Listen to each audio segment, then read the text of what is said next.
La ciudad de Babilonia se despertaba con el murmullo de un imperio que nunca dormía. Caravanas llegaban cargadas de especias, escribas cruzaban patios con tablillas de arcilla, soldados patrullaban murallas anchas como caminos. Pero en lo profundo del palacio, donde el mármol devolvía un eco solemne a cada paso, un hombre oraba con las ventanas abiertas hacia Jerusalén. Se llamaba Daniel. Había llegado a tierra extranjera siendo joven, llevado como muchos por la política voraz de los reyes. Con los años, su sabiduría lo había hecho imprescindible. Cambiaban los tronos y los diademas, pero Daniel permanecía como un árbol plantado junto a corrientes de agua, dando fruto a su tiempo. Bajo el gobierno de Darío, se había convertido en uno de los 3 gobernadores sobre 120 sátrapas. El rey pensaba ponerlo sobre todo el reino, porque en él había un espíritu superior. Aquella excelencia, esa mezcla de integridad y lucidez, era un aroma que algunos amaban y otros no soportaban. La envidia comenzó a moverse en pasillos oscuros, como serpiente paciente que busca una rendija en la piedra. Los príncipes y sátrapas se reunieron en secreto, no para aplaudir la virtud, sino para conspirar contra ella. Buscaron en los libros, indagaron cuentas, husmearon en archivos, querían encontrar en Daniel una falta de administración, una grieta donde colar una acusación. No hallaron. Ni fraude, ni descuido, ni negligencia. Solo encontraron lo que menos soportaban, una vida ordenada por una lealtad que no se compraba. Entonces comprendieron que si querían derribarlo, no sería por corrupción, sino por su fe. Idearon un plan con la sutileza de quienes conocen el orgullo de los reyes. Se presentaron ante Darío con cortesías y títulos. Que viva para siempre el rey, que su poder sea firme, que su voluntad sea ley. Propusieron un decreto atractivo para el ego imperial. Durante 30 días, nadie podría pedir nada a Dios ni hombre excepto al rey. Una orden que convertiría al monarca en centro de toda súplica, una especie de ensayo de divinidad. Darío, halagado y quizás distraído por su propia administración, firmó. En el derecho de los medos y persas, lo escrito quedaba sellado con un peso que ni el mismo rey podía levantar. El pergamino aún estaba fresco cuando los conspiradores sonrieron. Conocían el hábito de Daniel, su costumbre de elevar, 3 veces al día, la voz hacia el Dios de sus padres, agradeciendo, pidiendo, adorando. Contaban con que no cedería. Contaban con que su fidelidad sería la trampa. Cuando Daniel supo del edicto, no discutió. Podía haberse escondido, podía haber cerrado las ventanas, podía haber bajado la voz. No lo hizo por desafiar al rey, sino por no traicionar el amor. Subió a su aposento como siempre, abrió las ventanas mirando hacia la ciudad que llevaba en el corazón, se arrodilló sobre el piso frío y oró, dando gracias, pidiendo misericordia, confiando. No era exhibicionismo, era coherencia. La oración de Daniel no nacía del capricho, nacía de la memoria. El Dios que lo había sostenido entre leones con forma de imperios, lo sostendría entre leones con fauces de carne. Los hombres que esperaban su caída lo encontraron de rodillas. No tuvieron que forzar puertas. Bastó mirar por la abertura habitual y convertir la devoción en delito. Corrieron al rey con el dramatismo de los que llevan noticias que parecen cuidar la ley mientras laceran la justicia. ¿No firmaste, oh rey, un edicto así y asá? He aquí Daniel de los hijos de la cautividad de Judá. No hace caso de ti ni del edicto. 3 veces al día hace su petición. Darío escuchó y sintió como una piedra le caía al corazón. No era necio. Conocía a Daniel. Había confiado en él. Había visto la limpieza de su actuar, la sobriedad de sus palabras, el extraño brillo de quien sirve a un soberano más alto sin dejar de honrar a los de la tierra. Entendió, de golpe, que había sido manipulado. Pese a ser rey, se encontró prisionero de su propia firma. Buscó hasta el ocaso una salida legal, un resquicio, un tecnicismo, una grieta voluntaria que le permitiera salvar al hombre justo. No la halló. Los conspiradores, atentos, recordaron con sonrisa seca: Sepa el rey que los medos y persas no revocan decreto. La ley, sin misericordia, se vuelve jaula. Al atardecer, la orden pesó como hierro. Trajeron a Daniel. Los guardias, acostumbrados a empujar cuerpos que pataleaban, se encontraron con un hombre que caminaba con dignidad quieta, sin aspavientos. Darío lo miró con ojos de culpa y cariño mezclados, y dijo una frase que revela el deseo del rey y la fe del súbdito. El Dios a quien tú continuamente sirves, Él te libre. Los hombres rodaron la piedra que cubría la boca del foso. Los leones, sombras musculosas con ojos como brasas, rondaban en círculos, hambrientos, dispuestos. Daniel descendió a la oscuridad como quien sabe que no va solo. La piedra fue sellada con el anillo del rey y con los de sus nobles para que el asunto no se alterara por humanos ardides. Y mientras la noche cerraba sobre el patio, Darío volvió al palacio con el alma herida. Rechazó músicas, banquetes, consolaciones. No durmió. Ayunó. Su insomnio era liturgia de arrepentimiento. A veces, el poder aprende de noche lo que la luz del día no le enseña. Dentro del foso, el mundo se medía por respiraciones calientes y pasos suaves sobre la arena. Daniel, rodeado de bestias diseñadas para desgarrar, recibió un visitante. Un ángel del Señor, mensajero de presencias, vino y cerró la boca de los leones. No se sabe cómo se hace callar a un rugido. Solo se sabe que la voz que ordenó galaxias puede ordenar dientes. La fe de Daniel no necesitó ver para creer, pero aquella noche su fe vio. No había orgullo en su corazón, sino paz. Quizás recordó otras noches. La interpretación de sueños a Nabucodonosor, la locura y restauración de un rey, la escritura en la pared que había derribado a Belsasar, el peso de servir generaciones, sin dejar que el cínico se comiera al creyente. Quizás cantó despacio, como se canta para adormecer el miedo. En el palacio, el rey giraba sobre el lecho sin encontrar postura. En el foso, un anciano apoyaba la espalda en la roca y las fauces más temidas de Asia se acostaban alrededor como guardianes vencidos. Con las primeras luces, antes que los gallos recordaran su oficio, Darío se levantó y corrió. No envió mensajeros, él mismo fue. La dignidad del rey se olvidó por un instante de su protocolo. La humanidad de un hombre que ama a otro lo empujó al borde del foso. Se acercó con voz quebrada y gritó con esperanza tímida: «Daniel, siervo del Dios viviente, ¿te pudo librar tu Dios, a quien sirves continuamente, de los leones?» La respuesta subió desde el vientre de la tierra como agua fresca. «Oh rey, vive para siempre. Mi Dios envió su ángel, el cual cerró la boca de los leones, para que no me hiciesen daño. Porque fui hallado inocente delante de él, y aún delante de ti, oh rey, yo no he hecho nada malo». El alivio de Darío se convirtió en alegría. Mandó sacar a Daniel. Lo subieron con cuerdas, las manos entumecidas por la inmovilidad de la noche, los ojos limpios. No se encontró en él lesión alguna, porque había confiado en su Dios.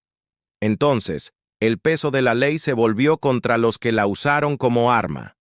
Por orden del rey, los hombres que acusaron a Daniel, junto con su maldad, fueron echados al foso, y no llegaron al fondo cuando las fieras ya habían quebrado sus huesos. No por venganza del justo, sino por justicia que restaura el equilibrio. Darío, con la autoridad que había sido instrumento de la trampa, escribió a todos los pueblos, naciones y lenguas que habitan en toda la tierra. Promulgó un decreto distinto, uno que no pedía adoración para él, sino reverencia para el Dios de Daniel. Que todos teman y tiemblen ante el Dios de Daniel. Porque Él es el Dios viviente. Permanece por los siglos. Su reino no será jamás destruido. Su dominio perdurará hasta el fin. Él salva y libra, y hace señales y maravillas en el cielo y en la tierra. Él ha librado a Daniel del poder de los leones. Y Daniel fue prosperado durante el reinado de Darío y el de Ciro. El hombre que no quiso ahorrar su oración, cosechó sin buscarla la proclamación de un rey pagano acerca del Dios que los cielos no pueden contener. Esta historia no es un mito para asustar niños, ni una fábula para entretener adultos. Es un espejo para tiempos en los que se nos pide ceder convicciones por 30 días, por conveniencia, por quedar bien, por sobrevivir. La fe que no se rinde no es bravuconería, es perseverancia en lo pequeño. Daniel no fue al mercado a gritar su desobediencia, fue a su habitación a abrir ventanas. La diferencia es sutil y profunda. Hay una rebeldía que busca aplausos y otra que busca obedecer. La primera quiere construir nombre, la segunda quiere honrar un nombre. Cuando el edicto llegó, Daniel no cambió su ritmo. Oró como antes. La constancia es la forma más humilde de valentía. En la política de palacio, donde se tejen trampas con hilos de adulaciones y decretos, Daniel no se volvió cínico. Administró con excelencia sin perder su identidad. En un mundo donde la fe se arrincona a lo privado, él no la escondió. La vivió con naturalidad pública, ventanas abiertas, rodillas dobladas, rostro hacia la ciudad de la promesa. No desafió por capricho, sino por amor. Y cuando vino la noche del foso, su vida ya estaba preparada. La fidelidad cotidiana fue entrenamiento para la crisis. Muchos quieren la paz entre leones sin haber cultivado la oración entre ventanas. Hay además una lección para el poder. Darío descubrió que un rey puede quedar atrapado por su propia firma si no vigila su corazón. La autoridad sin sabiduría se vuelve peligrosa. La autoridad con humildad se vuelve instrumento de bien. El insomnio del rey fue una confesión. Hay cosas que no puede arreglar el cetro, solo la misericordia. Y en esa madrugada, el poder humano aprendió a pronunciar un deseo correcto. El Dios a quien tú sirves, Él te libre. Hay momentos en que hasta los fuertes necesitan la fe de los fieles. Para los que conspiran, la historia es advertencia. No todo triunfo táctico conduce a victoria moral. Golpear la fe de otro, usar la ley para aplastar conciencias, manipular la inocencia para ganar posiciones, termina devorando a los que se alegraron demasiado pronto. Los leones a veces esperan detrás de decretos, pero volvamos al interior del foso, porque allí se aprende lo más íntimo. ¿Cómo se vence el miedo cuando los ojos de las bestias brillan a centímetros? No se vence con gritos, sino con presencia. La paz de Daniel no venía de una negación tonta del peligro, sino de la certeza de que una mano mayor sostenía su historia. Esa mano había estado en Babilonia cuando interpretó sueños. Había estado en los banquetes que anunciaron el fin de un reinado.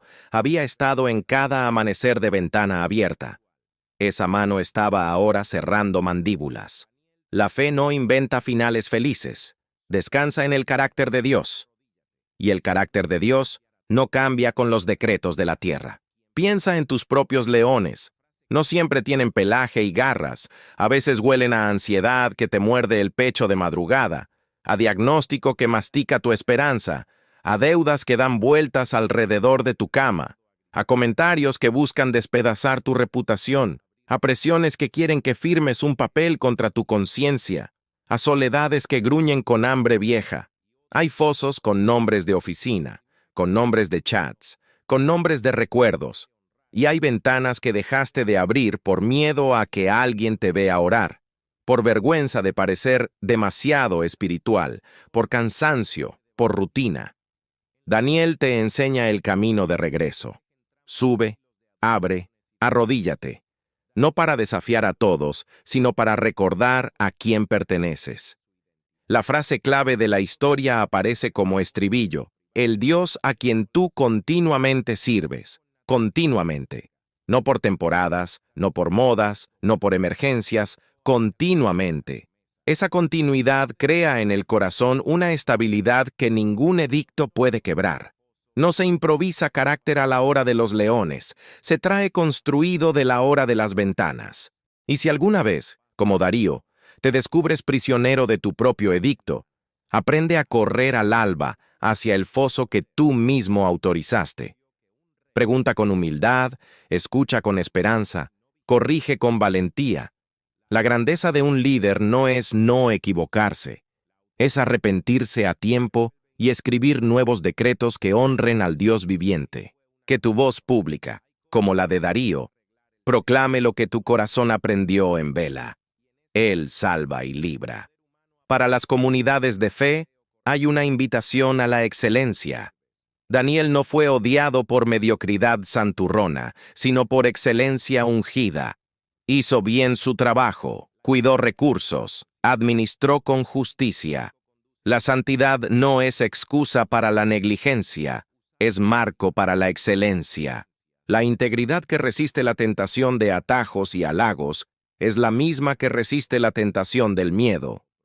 Los reinos necesitan Danieles, mujeres y hombres que no se vendan, que no se escondan, que no negocien su alma, que oren con ventanas abiertas y trabajen con cuentas claras, y para quien hoy está dentro del foso y aún no ve ángeles, un susurro: la noche también tiene turnos.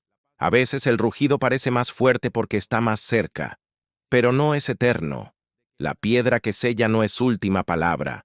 Hay reyes corriendo hacia ti que aún no ves. Hay amaneceres que se están preparando mientras todo parece quieto. La fidelidad no es inútil, es semilla. Y la semilla no discute con el invierno, espera la primavera. Cuando Daniel salió, no hubo discurso suyo contra sus enemigos. No hubo lista de agravios, no hubo campaña de desprestigio, no hubo revancha. Hubo testimonio. Dios me halló inocente, Dios cerró bocas, y hubo un rey que por un día habló mejor teología que muchos sacerdotes. Su reino no será jamás destruido. Esa es la última línea de la historia. El reino que no se destruye. Si apoyas tu espalda en esa roca, los leones se vuelven pequeños. Así que abre tus ventanas. Vuelve a tu aposento íntimo. Nombra tu Jerusalén, el lugar de tus promesas. Arrodíllate con rutina alegre. Agradece por lo que ya ha sido. Pide por lo que aún no ves. Adora por lo que Él es. Si llega un edicto que te pide cerrar, recuerda que el amor es más fuerte que el miedo. Si llega un foso, desciende con la dignidad de los que saben que no bajan solos. Si llega un amanecer, sube con la humildad de los que saben que no suben por mérito propio. Y si te toca escribir un decreto, escribe lo que el mundo necesita oír, que el Dios viviente sigue librando, que su reino no se destruye, que los leones aprenden a cerrar la boca cuando la fe no se rinde,